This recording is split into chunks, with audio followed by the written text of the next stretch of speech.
Himeji Castle, also known as Shirasagi-jo, the White Heron. One of Japan's first UNESCO World Heritage sites, it's only a short train ride from Kyoto and well worth the visit. We're here in Himeji to visit one of Japan's 12 major castles. That is Castle Himeji behind me. There's always been a fortification here going back even hundreds of years before 1609, but that was the era where one of the shogun's son-in-laws decided he had a hankering for remodeling. Looks like a pretty killer pad. Let's go check it out. Entering Himeji Castle, the first thing that hit me is just how perfectly preserved the structure is. It gives a fantastic opportunity to experience the past in a way that makes history real.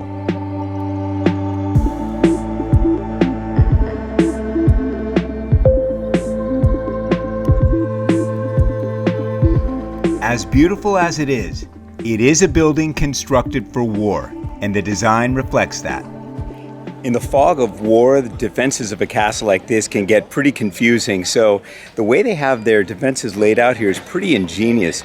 Each one of those portholes up there that's used for a defensive weapon has its own shape depending on what the weapon is going to be. So a rifle will have a different shape, a bow and arrow will have a different shape. It's a really ingenious way of organizing their defenses. As you make your way through the concentric outer rings that provided a confusing labyrinth for would-be invaders, you get different perspectives of the 200-foot-tall main keep, as well as a look at the collection of passageways and gates that made an attack on Himeji a very difficult challenge. Once you get to the main castle keep, the inside is spectacular. Unlike castles in many other parts of the world, this one is constructed almost entirely of wood inside. Beautiful floors and narrow twisting corridors make it a really cool place to explore. But for an invader as well as a visitor, getting into the castle is only the first step. You then have to ascend to the top, and that's not so easy. The design of this castle was such that it was a real gauntlet for anyone who would invade and try and take over. Every floor that you get up has different challenges. It's almost like a video game, and there's even a warrior hiding place floor where you get up there and it's set up just for an ambush with all kinds of secret closets and stuff like that where they would spring a trap on you if you got up that far. It's really pretty amazing.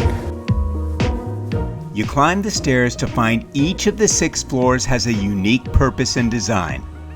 The first has the largest rooms. It's where you'll find the armory where the soldiers could store their weapons.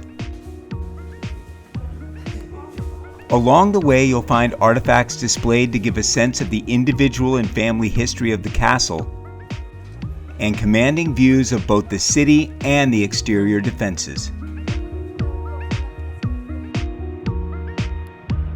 We gotta really watch your head up these stairs here, especially toward the top when the entrances get smaller. At the top, you'll find the shrine to Osaka Bihime. According to legend, she's a spirit that lives up here on the top floor and has haunted the castle through the centuries. And so here it sits, the final prize for those who have the patience to reach the top. The Himeji Castle is only about an hour from Kyoto on the bullet train, so I highly recommend adding it to your itinerary if you're going to be spending some time in Kyoto.